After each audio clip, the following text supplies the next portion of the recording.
Todas essas imagens foram já desmisticadas. Terra plana não é para qualquer, é da cabra macho. Farsa da NASA, né? Mentiram para nós todo o tempo. O Profissão Repórter investiga por que 1/3 dos brasileiros ainda desconfia da ciência. A saúde e o movimento anti-vacina HPV no norte do país. Que os meus filhos, antes de tomar a vacina, eles eram saudáveis. Meus filhos não tinham esse tipo de coisa, de doença. A senhora não deu a vacina para sua filha mais nova? Eu vivo num dilema. As evidências do meio ambiente. Vendo daqui, né, a gente vê que a natureza está se acabando. Eu achei que mudou para pior.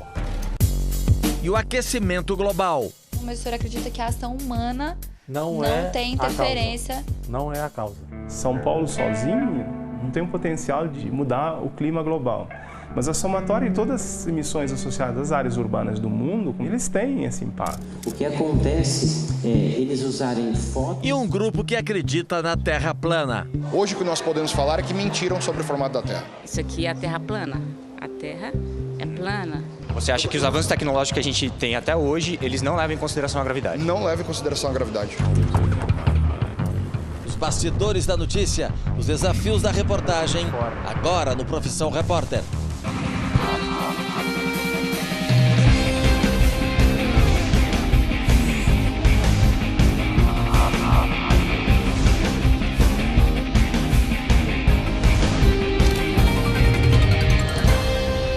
Uma das correntes que vem questionando a ciência é a corrente de terraplanistas. São pessoas que acreditam que a Terra, na verdade, seja plana e não redonda, esférica.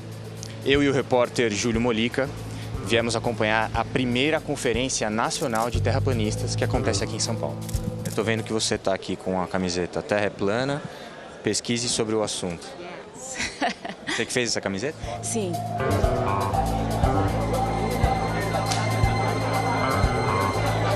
Farsa da NASA, né? Mentiram para nós todo o tempo. Vamos entrar lá, Júlio. Os ingressos para o evento custam entre R$50 e R$110. Todos os palestrantes têm canais em redes sociais para falar sobre a Terra plana. Explicar para vocês um pouquinho o que nós sentimos, tá? Quando você descobre que a Terra é plana e o que isso muda na nossa vida. A Terra plana é simples.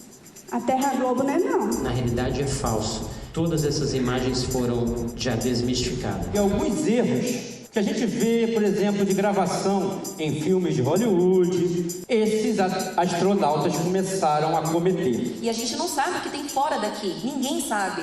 Então é isso daqui, gente. Terra plana não é para qualquer, é da cabra macho. Como é que você chegou no desenho dos palestrantes aqui? A maioria eu conheci através das redes sociais. São pessoas que, simples às vezes, né? São pessoas que trabalham, né? Não são especialistas, não são cientistas, mas são questionadores. Você dedica a sua vida a essa investigação? Nós, terraplanistas em geral, somos cidadãos comuns, mas nós exercemos o nosso livre pensamento. Eu não sou obrigado a ficar acreditando ou seguindo fatos supostamente científicos como se fosse uma religião. Toda essa seita heliocêntrica, né, é baseada praticamente numa adoração a um Deus que seria, no caso, o dinheiro. A cosmologia bíblica, que é o assunto que eu vou abordar. 1 Coríntios 3,19. 1 Coríntios 6,19 diz assim: ou não sabeis que o vosso corpo é templo do Espírito Santo? Estava agora, nesse momento, acontecendo uma palestra, tem um tom mais religioso, evangélico da coisa. Como você vê essas diferentes frentes dos terraplanistas? Existem pessoas que acreditam mais do lado religioso, por quê? Porque a Bíblia dá embasamento para isso. Existe o Sol, existe a Lua. Sim. Eles são redondos? Sim, totalmente esféricos. Pelo menos o que a gente pode ver, observar em telescópios e câmeras é que eles são esféricos. Mas então nos telescópios você acredita nos telescópios, pelo menos o que você vê ali? Sim, sim. Por que não? Foram feitos por cientistas? Sim, eles ampliam a nossa visão. E nos satélites? Nas satélites não. Você não acredita nos satélites? Não é nem questão de acreditar ou não, é de provar se eles existem ou não. Você já pensou em ir para a academia, em estudar, por exemplo, astronomia e de dentro da academia começar a questionar ou criar novas teses, novas teorias? Então, pela idade, e se eu fosse mais novo, quem sabe, né? Mas nunca é tarde. Nunca é tarde, mas seria algo interessante. Então, nós não temos tempo para isso. O movimento que nós fazemos da Terra Plana é um movimento voluntário. Começou entre amigos trocando informações, divulgando em canais de YouTube. Então, existe existe uma conspiração mundial, sim. Só que, infelizmente, a gente não pode desenrolar essa conspiração. Hoje o que nós podemos falar é que mentiram sobre o formato da Terra. Existe alguma suspeita de alguém ou de algum grupo? Sim, existe. Por exemplo? Existe. Mas você não quer dar nomes? Lógico que não. Por quê? Porque eu já sou ameaçado o dia inteiro. Você é ameaçado? Sim. Por quem? Por e-mails, por anônimos, por um monte de gente. Mas te ameaçando exatamente do quê? Por exemplo, eu vou te parar a qualquer custo. Se você recebe uma mensagem dessa, seria o quê?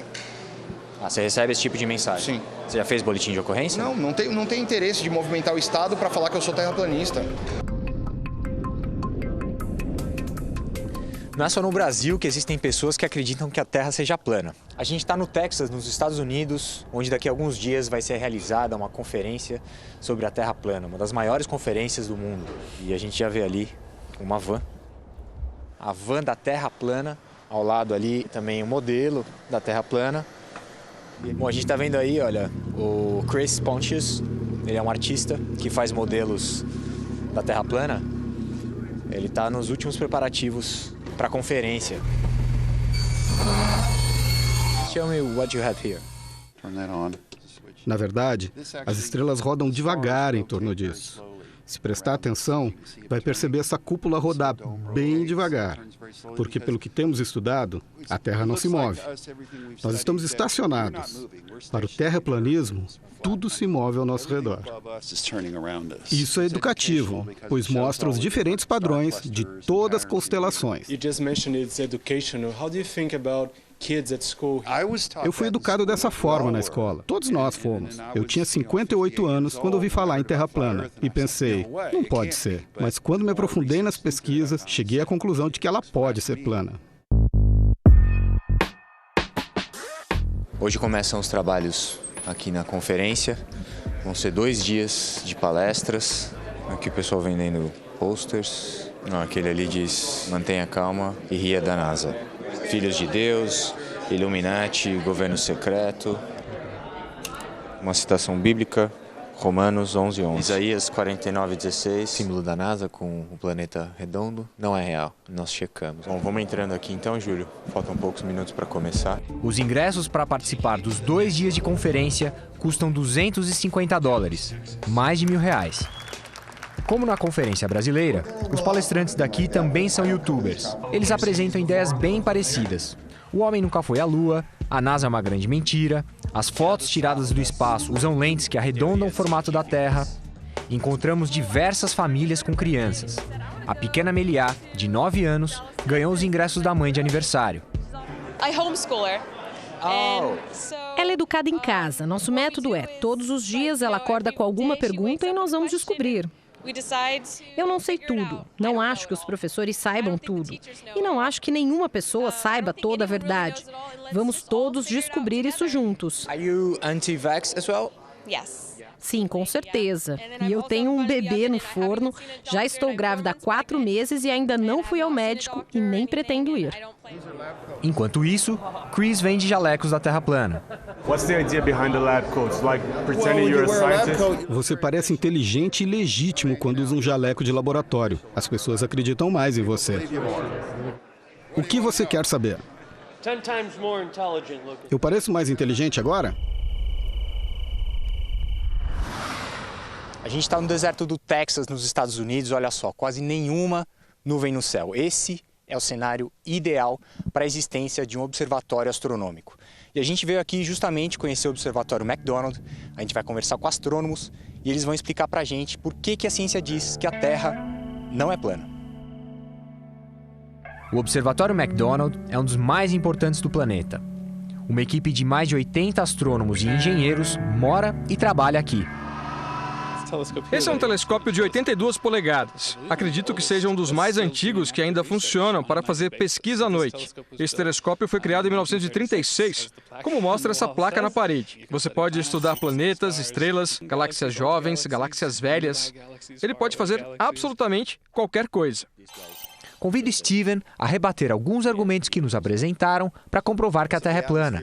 Primeiro ponto, a Terra é plana e protegida por um domo. Isso explicaria por que não somos sugados pelo vácuo do espaço. Um pequeno teste seria transformar o segundo andar desse prédio em uma câmara a vácuo. Você coloca uma rolha no teto e tira essa rolha. O que acontece? É absolutamente instantâneo. O ar vai equalizar, você apaga e pode até morrer. O espaço não tem ar, certo? O espaço só é vazio. Por acaso é um vácuo, mas a gente só chama desse jeito. Ninguém puxou o ar do espaço para fazer um vácuo. Nós é que somos muito sortudos de estarmos em um planeta que tem massa suficiente para atrair a atmosfera. Mark também diz que acima da Terra plana estão o Sol e a Lua, e que a Lua não reflete a luz do Sol, e sim emite luz própria. Então a Lua seria exatamente como o Sol. Veja, a luz que recebemos da Lua é bem mais fraca, mas a cor, o formato, são exatamente os mesmos que recebemos do Sol. Isso mostra que ela apenas rebate a luz do Sol. Por fim, Mark lembra quando estamos na praia e vemos um barco sumindo no horizonte.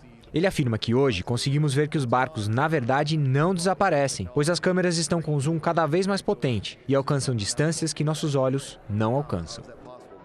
Procuramos um professor de física da Universidade de São Paulo para responder essa questão. Ele faz algumas contas para mostrar a que distância um barco desapareceria no horizonte. Você tem aqui a Terra redonda e você tem esférica, né? E você tem a linha do horizonte, tá? Você está aqui. Isso, você está aqui nesse ponto. Certo. Você está olhando para essa direção. Você vai ter, eu vou fazer um pouquinho exagerado aqui, mas um mastro de um navio, né, que está nesse ponto. Isso aqui significa que, ao olhar para essa direção, você vai ver a pontinha só do mastro. É o momento que o mastro está praticamente desaparecendo. Aqui está o centro da Terra e aqui está o raio. Né? E aqui também você pode... Então isso aqui é o raio, isso aqui é o raio. E aí você tem, na verdade, um triângulo retângulo aqui. E aí precisamos só do nosso amigo Pitágoras. Certo. Tudo bem? A gente vai ter que o valor da distância para que o navio comece realmente a desaparecer, em torno de 25 quilômetros você deve já observar a pontinha de um navio de 50 metros. Também falamos com professores de outras áreas do conhecimento. Para a engenharia, a consideração de que a Terra é plana não é levada em conta. A consideração de que a Terra ela é redonda já está implícito em todos os projetos e instrumentos de medida, aqueles que medem coisas de grandes dimensões. No caso da oceanografia, a força gravitacional da Lua com a Terra mexe com as marés, ou seja, isso já seria uma evidência que os terraplanistas negam a gravidade, né? O fato de você ter a oscilação das marés mostra a existência da gravidade. Se alguém morar numa cidade como o Rio de Janeiro, por exemplo, que tem praia, que tem montanha junto da cidade, basta ver a hora que o sol nasce para quem está lá no calçadão de Copacabana ou quem está no alto do Pão de Açúcar. A pessoa vai ver que lá do alto do Pão de Açúcar o sol vai nascer um pouquinho antes, porque está um pouco mais alto, porque a Terra é redonda. Ao gravar essa reportagem, percebemos que os especialistas com quem conversamos se sentiam até desconfortáveis em debater se a Terra é redonda ou não, assunto que há séculos foi superado pela ciência. Pesquisadores de ponta, como Steven, já pensam muito além. A gente pensava que estava no centro de tudo, mas descobriu que não está. Depois cogitamos estar no centro da galáxia, mas não. Estamos só num cantinho dela. E a nossa galáxia nem é tão grande. É só uma galáxia bem normal. É difícil a humanidade lidar com essa ideia de que não somos tão especiais, num sentido científico. Entender o universo, sim, é o que nos faz realmente especiais.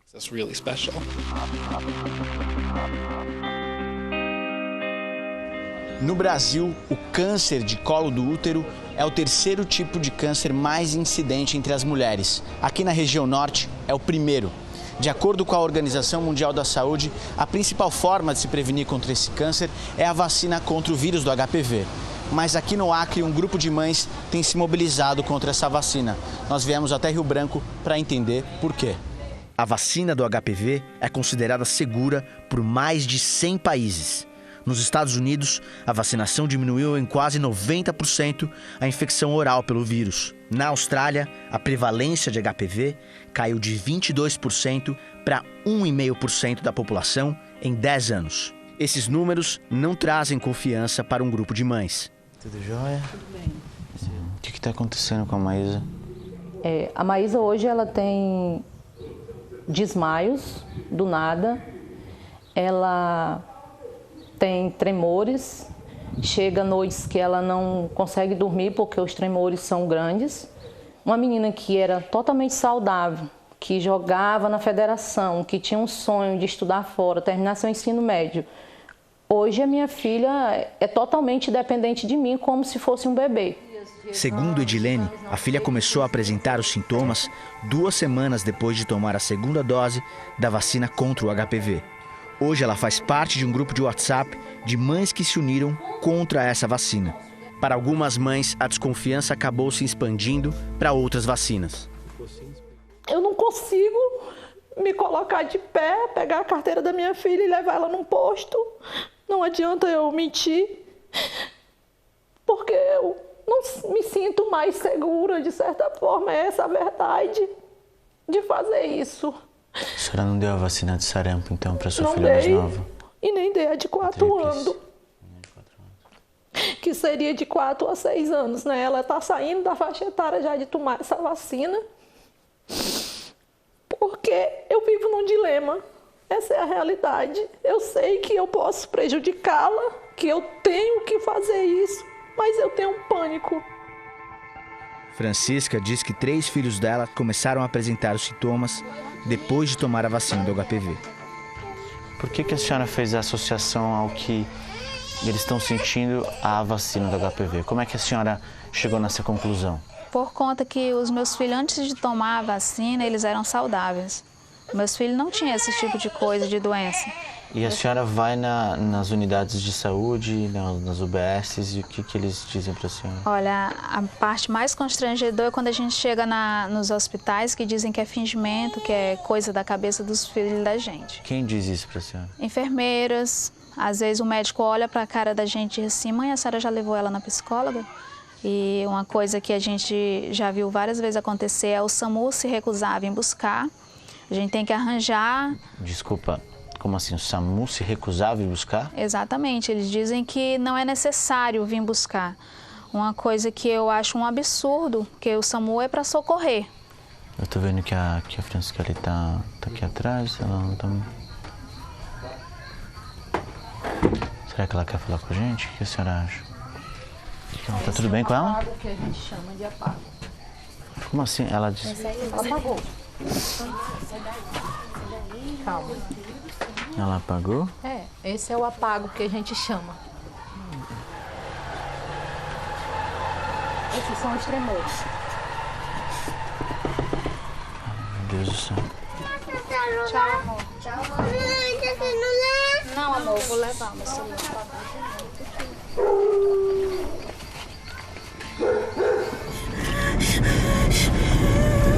Calma, calma, respire devagar.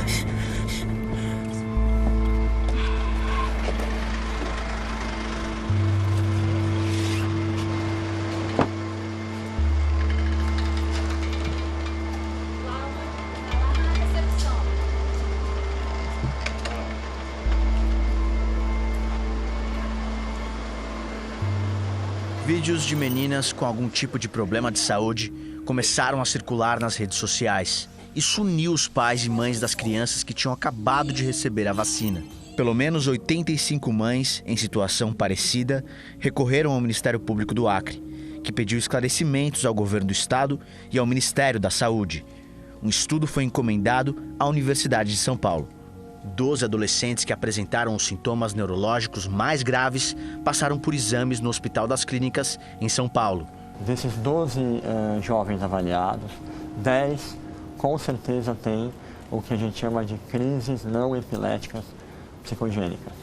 A crise não epilética psicogênica é uma crise que clinicamente, comportamentalmente se assemelha a uma crise epilética, a uma convulsão, mas ela não ocorre por uma atividade elétrica cerebral anormal, uma descarga epilética. Ela ocorre por um mau funcionamento do sistema nervoso central. Isso não está na esfera da vontade, isso não é uma simulação, nenhuma dessas meninas e meninos está forjando isso ou produzindo isso para chamar a atenção.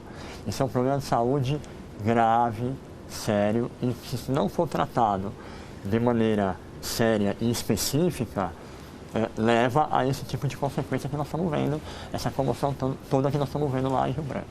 Algum componente da vacina pode causar a crise não epiléptica psicogênica? De forma nenhuma. A vacina é segura, os componentes da vacina estão bem estudados, inclusive os recipientes, são componentes que agregam valor à vacina e não tem nenhuma relação com doença psicogênica. Segundo o psiquiatra José Galute Neto, a Organização Mundial da Saúde prevê uma reação de ansiedade na criança ou no adolescente na hora da vacinação.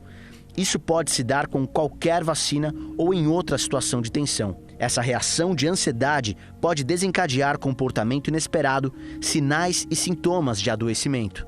A USP recomenda que essa informação passe a constar na bula das vacinas. Eu acho que sempre a gente tem que melhorar a qualidade da nossa informação. Trabalhar para tornar esse termo mais conhecido, menos estigmatizado, né? E facilitar a compreensão do público.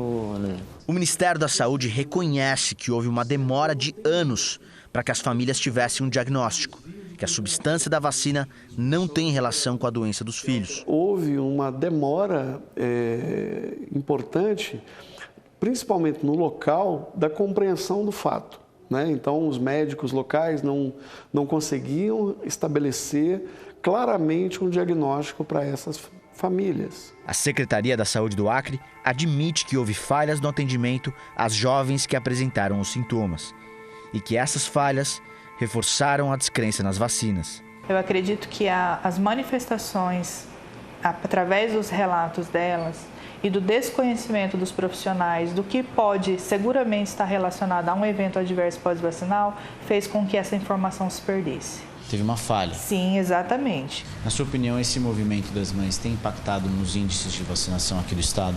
Sim, por mais que não seja intenção delas. Então eu entendo que elas não têm a intenção de mobilizar outras pessoas contra as outras vacinas, mas o desconhecimento da população e o medo fazem com que as pessoas percam a confiança em todas as vacinas. Oi, tudo bem? Deram alta? Deram alta, né? Com mais um anticonvulsivo. Teve algum diagnóstico? Não, ele pediu uma ressonância magnética e a gente vai agendar na segunda-feira ainda para levar para o neurologista.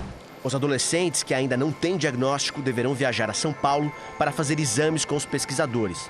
Mas a Secretaria de Saúde do Acre não disse quando. Segundo o Ministério da Saúde, até o fim da semana que vem, os 12 pacientes que fizeram parte do estudo da USP serão atendidos em uma unidade de saúde com profissionais treinados. No próximo bloco, os que sofrem com a mudança do clima. Eu achei que mudou para pior. Pelo menos daqui, né, a gente vê que a natureza está se acabando. E os que negam a influência do homem no aquecimento global. E o rapaz que se engajou no movimento pró-vacina. Pedro teve que amputar os braços e as pernas aos 18 anos, quando teve um tipo raro de meningite. Na época, era impossível de se imunizar.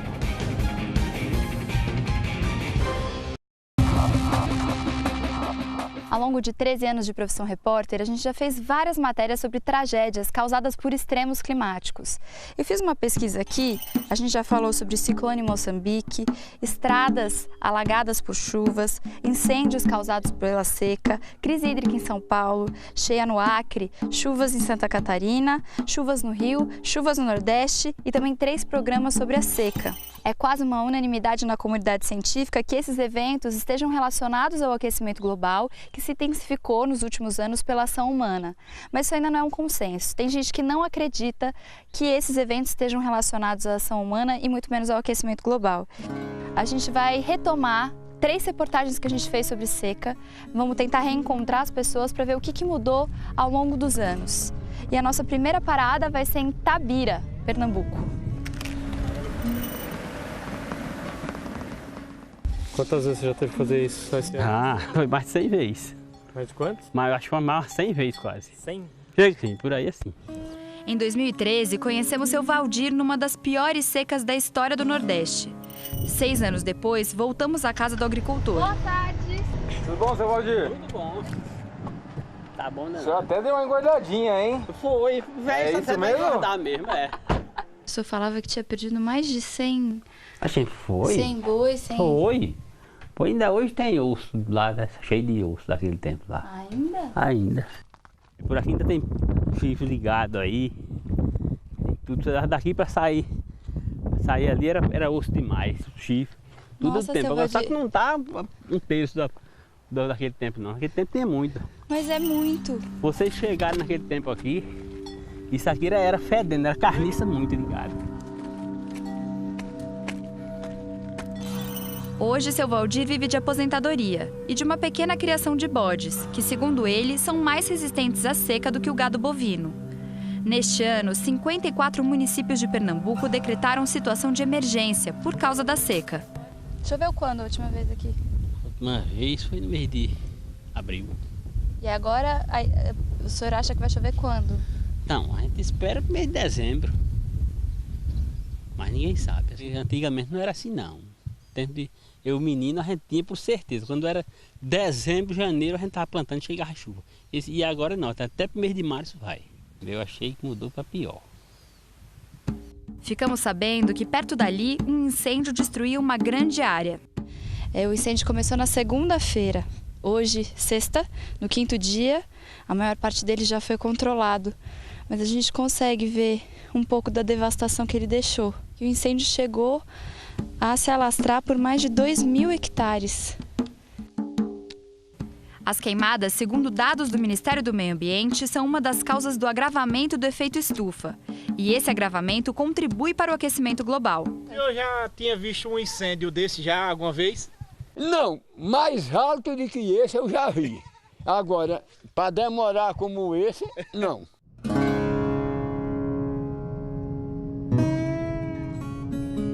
Falaram pra gente que essa aqui é a casa do seu Manuel. Tudo bem? Mara, foi que veio da outra vez não, né? Não, da outra vez foi a Eliane. Foi a Eliane. O senhor lembra dela? Lembra, vem enquanto eu me lembro.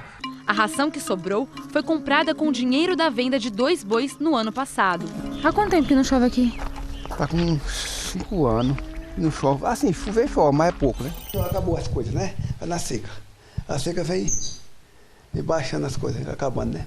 Não dá pra plantar mais o que plantava e nem dá pra criar o que criava, né? Onde que é essa foto? Essa foto foi ali na roça da gente, quando tinha muita verdura. Tinha o milho, tinha o feijão, tinha a pimenta de cheiro, tinha o mamoeiro. Agora o Nordeste mesmo não tá vendo inverno que nem antigamente, não. Ah, é? Mudou. O que mudou? Mudou. Antigamente havia inverno, é 6 meses de inverno. Hoje, quando é 1 mês, é muita coisa. Segundo a Organização Meteorológica Mundial, os últimos 4 anos foram os mais quentes da história. E a ONU afirma que é preciso tomar medidas urgentes para combater a mudança climática e seus impactos. Mas agora não está aguando, não. Aqui, quando veio, aquele retrato era aqui. Mentira, aqui? Era aqui. Aquela foto? Aquela foto era aqui, que eu fiz aqui, aí plantei de tudo, né? Aí aguava. Sabe o que eu queria? Que a gente tirasse uma foto do senhor aqui. Posso tirar? Pode até agora. Na frente, bem no mesmo lugar. Não tem nada, né? Tá, né? Aqui. Pois é.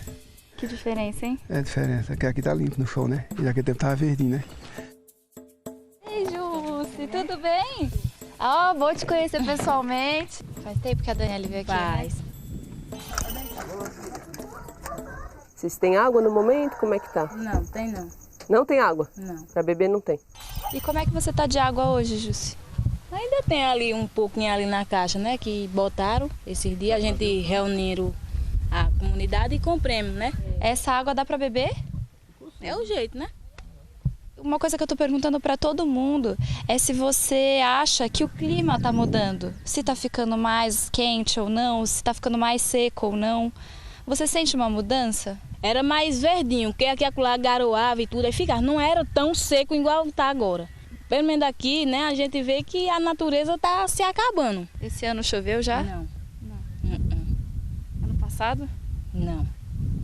Tem tempo que choveu aqui, tem tempo mesmo. Por que você continua aqui, Jussi? Porque não tem outro lugar para me morar. Aí o único lugar que tem é esse aqui. Cientistas dizem que o planeta sempre encontra um equilíbrio entre a energia que recebe do Sol e a energia que consegue refletir para fora da Terra em forma de calor. Esse processo depende dos gases do efeito estufa. Se eles estão em níveis normais, a troca de energia ocorre sem problemas. Se há um excesso de gases por conta do alto nível de poluentes emitidos pelo homem, por exemplo, a energia não é refletida para o espaço e as temperaturas aqui na Terra aumentam. Mas há uma minoria na ciência que nega a tese de que poluentes emitidos pela ação do homem interfiram no aquecimento em escala global, como esse geógrafo. A Terra, de fato, está esquentando, mas o senhor acredita que a ação humana não tem interferência? Não é a causa. A ação humana só pode provocar mudanças na escala local. Por exemplo, uma grande cidade, com a concentração de edifícios, com a concentração de veículos, de área construída, então aumenta a temperatura, sem dúvida nenhuma, e provoca a chamada ilha de calor urbano. Mas a maioria da comunidade científica diz que a ação do homem gerando poluentes interfere sim na aceleração do aumento das temperaturas em todo o planeta. É o que afirma esse meteorologista. Aquele poluente gerado por aquela região entra na atmosfera e, consequentemente, está sujeito a ser transportado para outras áreas do globo. Claro que São Paulo sozinho, por exemplo, sozinha, a cidade, não tem um potencial de mudar o clima global. Mas a somatória de todas as emissões associadas às áreas urbanas do mundo, combinadas, eles têm esse impacto. Mostramos nossa reportagem para os dois professores. José Bueno Conte, que nega a influência do homem no aquecimento global, e Newton Évora do Rosário, que, como a grande maioria dos cientistas, relaciona a ação do homem ao aumento das temperaturas em todo o planeta. Antigamente não era assim, não. Eu, menino, a gente tinha por certeza. Quando era dezembro, janeiro, a gente estava plantando e chegava a chuva. E agora não, até para o mês de março vai. Quando vem.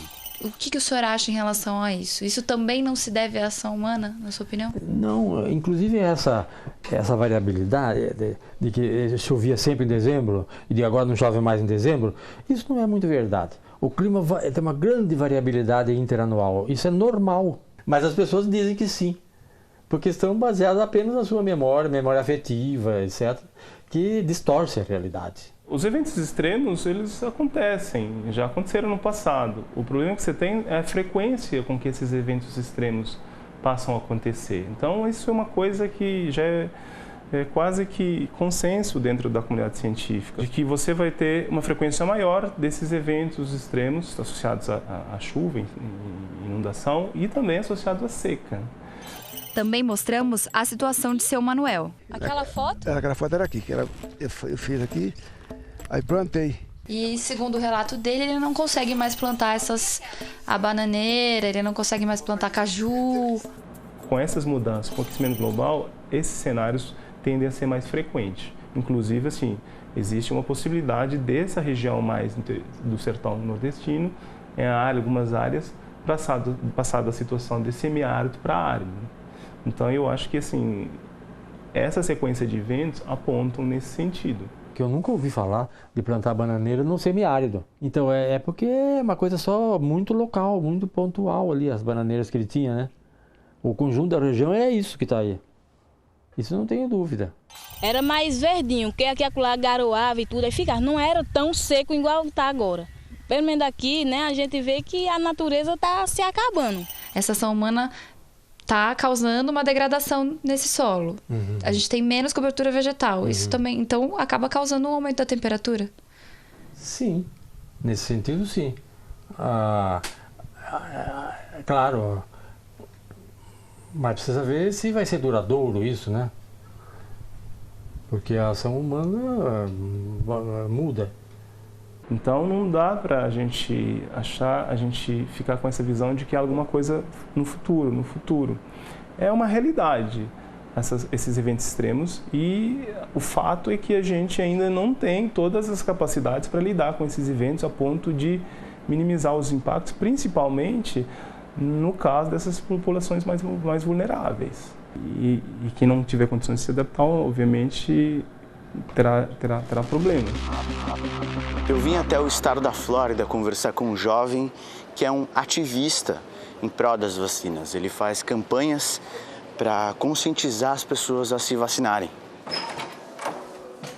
Beleza? E aí, Pedro? Tudo bem? Como é que você tá, cara? Prazer. Tudo bom? Muito bom te conhecer, com licença. Eu não imaginava, eu achava que eu ia ficar numa cadeira de roda, que eu não ia... Se eu tivesse prótese, eu ia só usar na fisioterapia, assim, só dar uns passinhos. Porque a tua história é de uma superação impressionante, né? Cara, realmente, assim, é algo que ninguém imaginava, nem eu mesmo, né? Porque não tinha ninguém que tinha perdido braços e pernas, assim, da maneira que eu perdi, que vivia uma vida sem cadeira de roda, uma vida independente. Você foi o primeiro? Uhum. Primeira vez correndo. Pedro teve que amputar os braços e as pernas aos 18 anos, quando teve um tipo raro de meningite. Na época, era impossível de se imunizar. Os médicos davam 1% de chance de Pedro sobreviver. Hoje, ele capacita outros amputados e faz campanhas em prol da vacinação. As pessoas olham pra mim muito, né? As pessoas, tipo, todo mundo fica olhando assim, então eu consegui desenvolver essa técnica de me desligar quando eu preciso do mundo, assim, sabe? E aí essas rotinas é uma forma de eu me desligar, assim, eu faço automático as coisas. Agora nós vamos almoçar. Eu tô indo pra academia.